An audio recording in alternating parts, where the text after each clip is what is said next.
سلامونه ستړي مشه او ډیر ښه راغلی. ولسمشر ما وژلی. د دې کتاب لیکوال آرش ننګیال دی.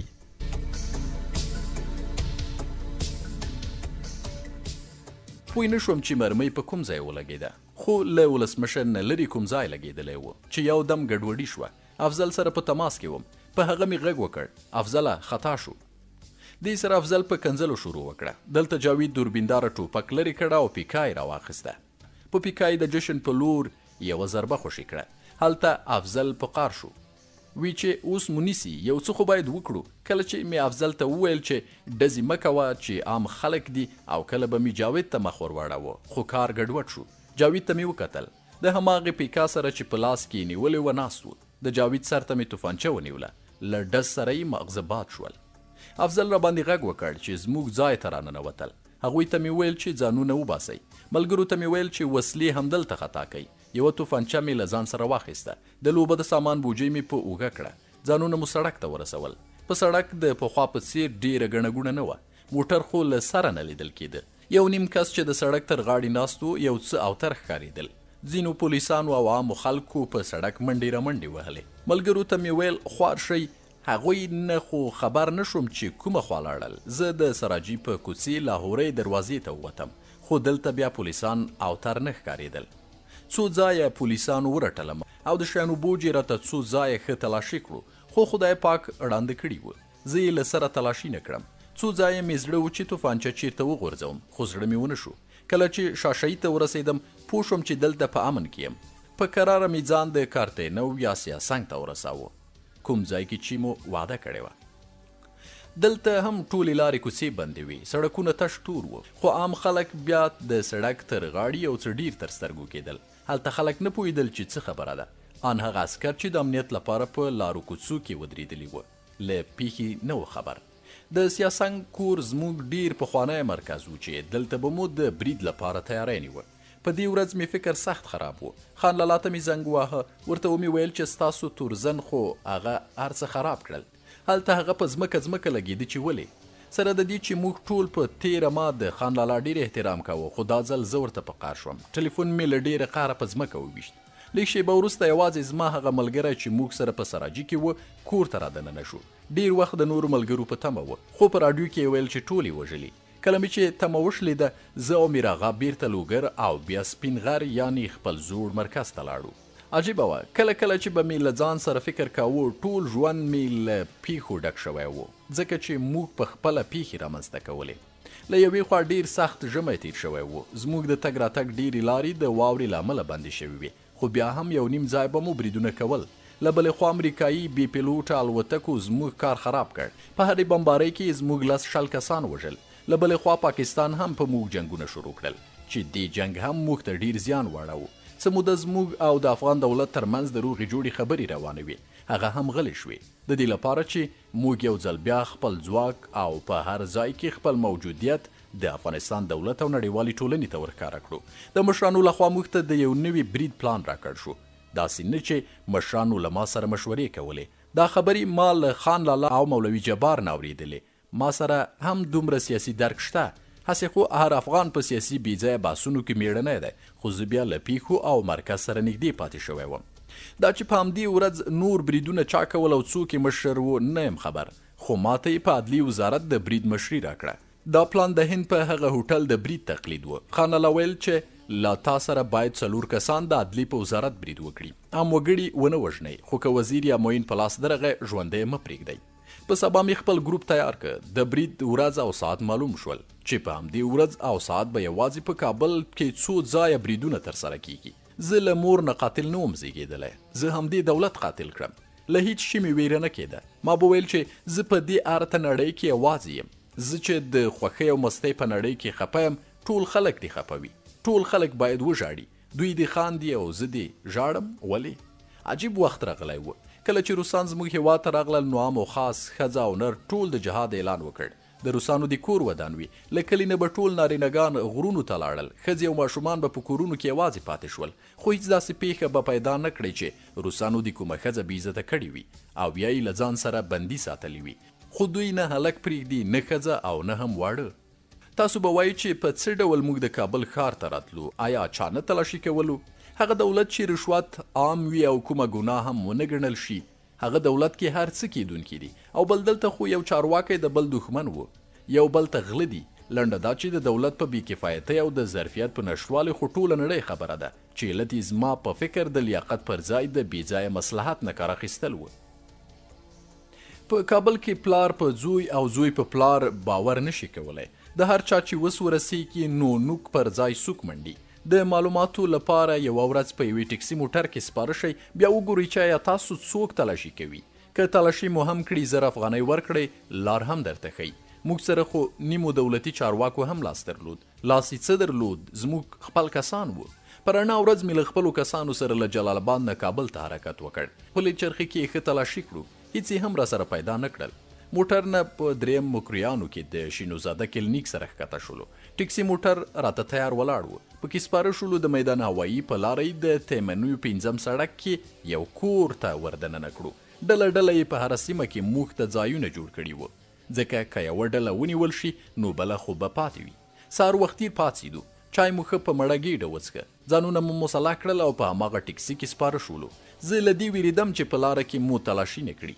تر فروشګاه پورې چا راته ونه ویل چې په مخ دې څو سترګې دي. دې ته وایي دولت. د مخابراتو وزارت تر څنګ له ټکسي نه ښکته شولو. څادرونه مو له ځانه چاپېره کړي وو. ښه ډاډه روان وو. همدا چې د وزارت اوره ته نږدې شولو، زما ملګری بصیر وارخطا شو او ماشینه یې په پیرهدارانو وچلوله. همدې وخت کې وزارت ته وردننه شولو. ملګرو ته مې ویل چې ملکي خلک که هر چا ووژل، زه به هغه کس خامخا وژنم. موږ به کوښښ کوو چې وزیر ووژنو. ملګري مې زما خبره ومنله. نور په وزارت کې سره ټیټ شولو. موږ لا د وزیر شعبه لټوله چې دولتي عسکر راورسېدل. سختې چغې پغې شروع شوې. مامورینو ته مې غږ کړ چې موږ له تاسو سره کار نه لرو، خو له شعبونو د باندې مه راوځئ. خو چا زموږ خبرې ته چیرته کتل، بس ګډوډي شروع شوه. څو عسکر وزارت ته دننه شول. یوه شیبه مو له هغوی سره جنګ وکړ.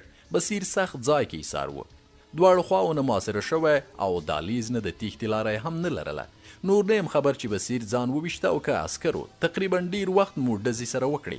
دې کې 3 واړه ملګري یو ځای ته راټول شولو او عسکر مو له وزارت نه وویستل.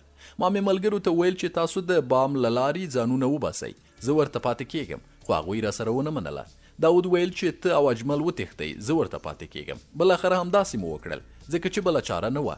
او بله دا چې دوی کې یو هم په کابل ښار کې بلد نه و. زه او اجمل چې کله بام ته وختو، ګورم چې هیڅ لاره نشته. بیرته ښکته شولو. په منډه یوې شوبې ته ورننوتو. ګورم چې ټول د میزو شاته پراته دي. 2 کسان مې ترې راپورته کړل. هغوی فکر کوو چې وژنو یې. په کراره مې ورته وویل چې موږ له تاسو سره خپلې جامې بدلوو، خو هغوی نه منله. هغه ورته مې د پښو په منځ کې یوه لغته ورکړه. بې اختیاره یې چغې کړې او په منډه یې د شوبې په منځ کې را سره جامې بدلې کړې. ښې لوکسې درې شوې وې. شوبې نه راووت او شوبه مې له باندې نه پسې بنده کړه. داود ته مې ویل چې موږ ته لار صافه کړه. داود ښه وړاندې لاړ. موږ هم ورسره مرسته وکړه. همدې کې ما او اجمل 2 پوړ ته ښکته شولو. داود په 3م پوړ کې پاتې شو. ټوپکې مو د زینې لاندې کېښودې. د یوې شوبې ور مې خلاص کړ. مامورینو ته مې ویل راځئ چې لاره صافه شوه. دې کې ټولو رامنډې کړې. ما یوه میرمن له لاس ونیوله او اجمل یو بوډا مامور. دومره بوډا هم نه و، خو سخت ویرېدلی و. ګورم چې 2م منزل ته یې له د باندې خوانه د لرګیو زینې ایښي او مامورین ترې ښکته کوي. موږ هم همدې ځای ته ځانونه برابرول. د عسکرو په مرسته ټول ښکته شولو. خو ما بیا هم هغه ښځه کلکه نیولې وه. سختې دعاګانې یې وکړې. خو ځینو مامورینو یو ډول راکتل او یا به ما داسې احساس کوو. سړک نه هاخوا ګورم چې ډلې ژورنالستان ولاړ دي. چا سره غټې او چا سره وړې کمرې په لاسونو کې وې او عکاسي یې کوله. نور ما او اجمل یا لا کړل. کله چې خبر شوم نو سمه کودتا شوې وه، خو د عامو خلکو په وژلو سخت خفه شوم. کله چې زما له ژوندي راوتو نه مشران خبر شول، بې شمېره تلیفونونه راته راتلل. ډېر خو مې پکې نه پېژندل، خو خان لالا راته ویل چې د هر ملګري په خوله کې ستا نوم دی. خو زه به یو ډول د وجدان عذاب ځورولم، ځکه په ما کې اوس هغه پخوانی عاطفه، رحم او احساس نه و پاتې. ځان راته قاتل ښکارېده. کله به په خوب کې خلکو له ګریوان نه نیولی وم، کله به په دوزخ کې وم. هغه شپه مې هیڅ کله نه هېرېږي چې په خوب کې مې د قیامت ورځ وي. ټوله دنیا تپه تیاره وي. زه په منډه قرآن شریف ګورم چې آیا ټکې خو یې نه دي الوتي. کله مې چې قرآن کریم وکوت ګورم چې پاڼې تکې سپینې دي. له خولې مې سخته چغه ووته. ورسره ویښ شوم. پوره 1 ساعت مې زړه ځای ته نه راته. خو کله به مې چې ماشومان، میرمن، پلار، مور، خور رایاد شول، زه به مې غوښتل چې هم ځان او هم هغه کسان چې په دې دولت کې کار کوي ټول له څیرمه ووژنم. دا درد هغه څوک درکولی شي چې انسان یې وژلی وي. ټول ژوند کې به ارامه ورځ شپه ونه لري، ځکه موږ په خپل قرآن او دین ایمان لرو او زموږ په دین او قرآن کې وایي چې د یو کس بې ګناه وژل د ټولو انسانانو وژل دي. خو بیا زموږ مشران ویل چې دې وخت او شرایطو کې که د کفارو ترڅنګ څو بې ګناه خلک هم ووژل شي پروا نه کوي، هغوی به شهیدان شي. همدې ورځو کې مې میرمن سترګو ته کېده. دا وخت آن کندهار ته عملیاتو لپاره تللی وم، ځکه چیرته به چې تکنیکي عملیات و زه یې ورته لیږلم. له عملیاتو نه وروسته خپل مرکز یعنې سپین غره ته راغلم. 100 کسان مې له ځان سره واخیستل او د شپې 11 بجې خپل کلي ته راورسېدم. اوښي ته مې زنګ وواهه، ورته ومې ویل چې د وره شاته ولاړ یم. هغه په منډه راغی او دروازه یې خلاصه کړه. څو ملګري مې په حجره کې کېنول او څه د باندې پیرې ته ودرېدل. زه دننه کور ته لاړم. ټولو سره مې ستړي مشي وکړه. د میرمن پوښتنه مې وکړه. د خواښې سترګې مې له اوښکو ډکې شوې. پسې خو سر او خو ټولو په ژړا شروع وکړه. ما داسې فکر کوو چې ګوندې میرمن مې مړه شوې ده. دې کې مې خواښې له لاسه ونیولم او خپلې خونې ته یې بوتلم. خونه کې لاټین لګېدلی و. ګورم چې میرمن مې په کټ پورې تړل شوې ویده ده.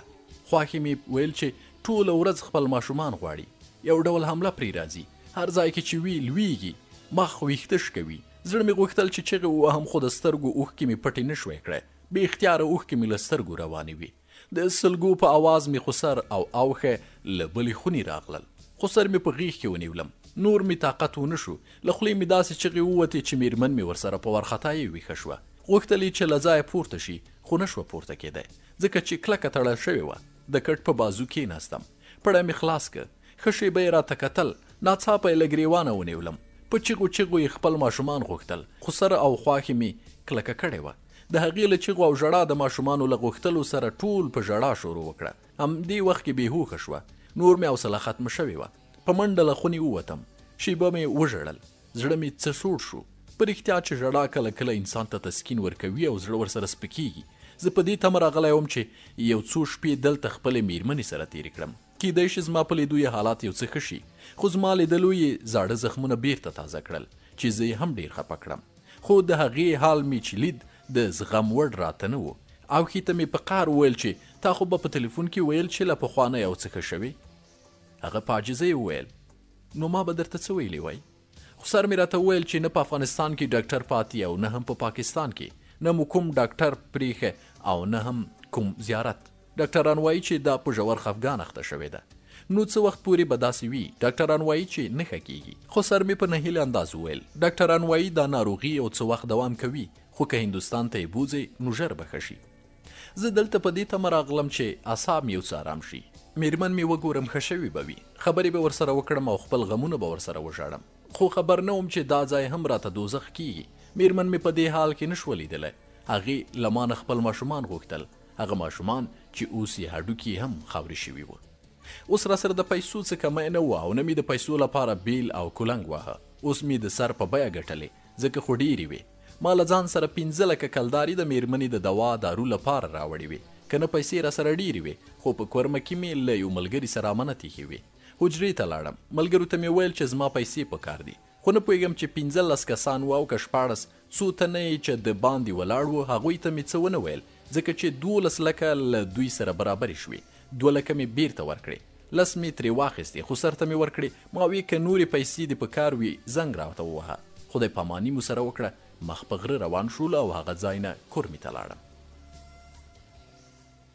ډېره موده په کورمه کې پاتې شوم. بیا څه وخت وروسته کوټې ته له څو نورو مشرانو سره لاړم. شاوخوا 2 میاشتې هلته پاتې شولو. هغه ځای نه میرمشا ته لاړو. میرمشا کې مو همدا اوله شپه وه چې امریکایي بې پیلوټ الوتکو زموږ په کلي بمونه وغورځول. په اول بم ټول راویښ شو، دوهم سره بیا نه یم خبر شوی. دا چې په موږ څومره موده تېره شوې وه نه یم پوه شوی. چې لږ بیدار شوم پوزې کې مې پیپ تیر شوی و. خلک مې لیدل چې ښکته پورته ګرځي راګرځي، خو څېرې راته سمې نه ښکارېدې. زړه مې غوښتل چې خبرې وکړم. هر څومره چې مې کوښښ وکړ ژبه مې نه چلېده. ټول وجود مې داسې و لکه زما چې نه وي. سترګې را باندې درنې وې. کله به په هوښ وم او کله به بېهوښه. ملګري به راته راتلل، خبرې به یې راسره کولې، میوې یې راوړې، خو زه داسې وم لکه بت. ټول وجود کې مې یوازې سترګې زما په واک کې وې، چې کله کله به مې ملګرو ته پرې کتل، بس کله په هوښ او کله بېهوښه. وخت تېرېده. یو وخت داسې هم راغی چې خبرې مې وکړې او کلار په خپلو پښو وګرځېدم. خو دا هر څه په کم وخت کې ونه شول. له ډېرې مودې وروسته پرته له لرګیو وګرځېدم.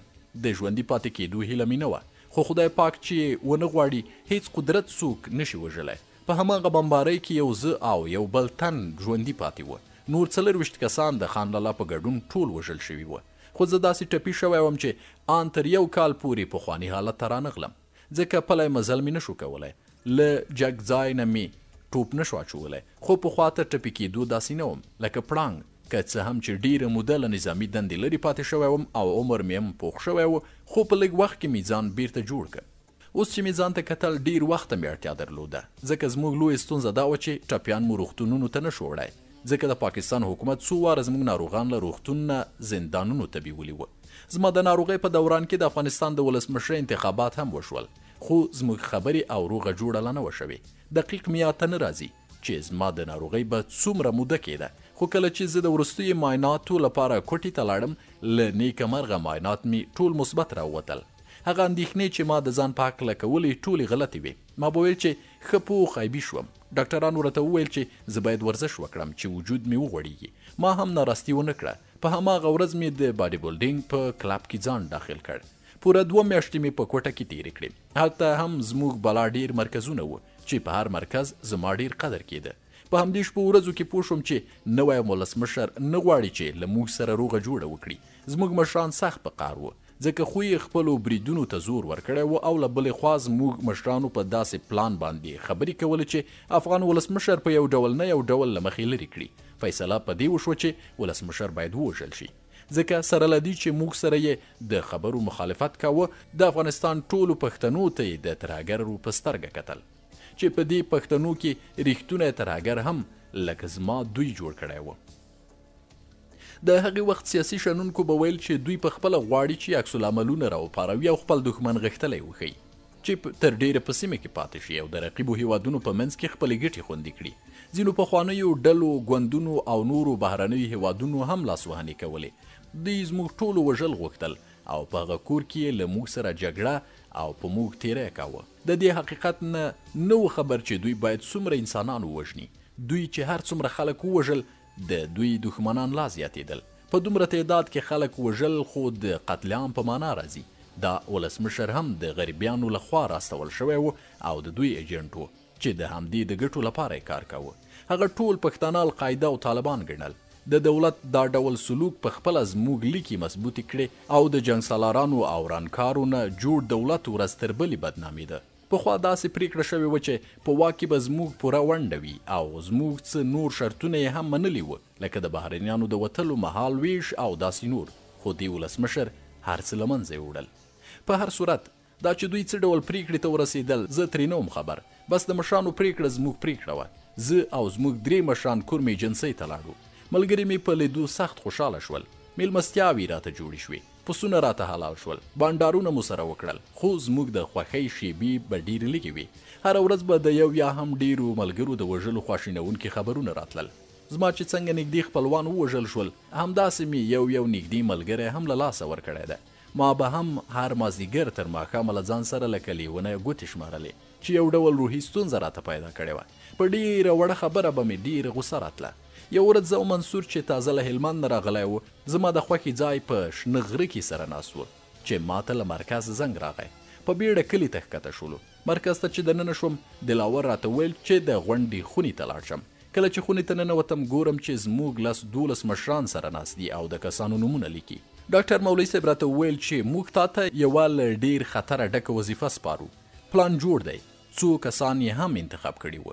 ویلي چې نور کسان ته په خپله انتخاب کړه، ځکه له موږ نه تاته ښه معلوم دي چې څوک د کار سړی دی. دا یې هم وویل چې د اړتیا په وخت کې مناسب تغییرات په پلان کې راوستلی شم. ډاکټر مولوي صاحب وویل چې زموږ هدف د ولسمشر وژل دي، نور ته په خپله پوهیږي، خو چې څوک درنه ژوندی ونه نیسي او نه هم څوک سهو او خطا وکړي. ویلي چې د اړتیا وړ هر څه ته مو چې ضرورت وي په ننګرهار کې تاسو ته آماده کیږي او هره شیبه له مرکز سره په تماس کې اوسئ. نور یې راته وویل چې ته ځه او خپل ګروپ جوړ کړه. دا پلان به تاسو سره یو راز وي. هیڅوک حق نه لري چې بل کس خبر کړي، که هغه هر څوک وي.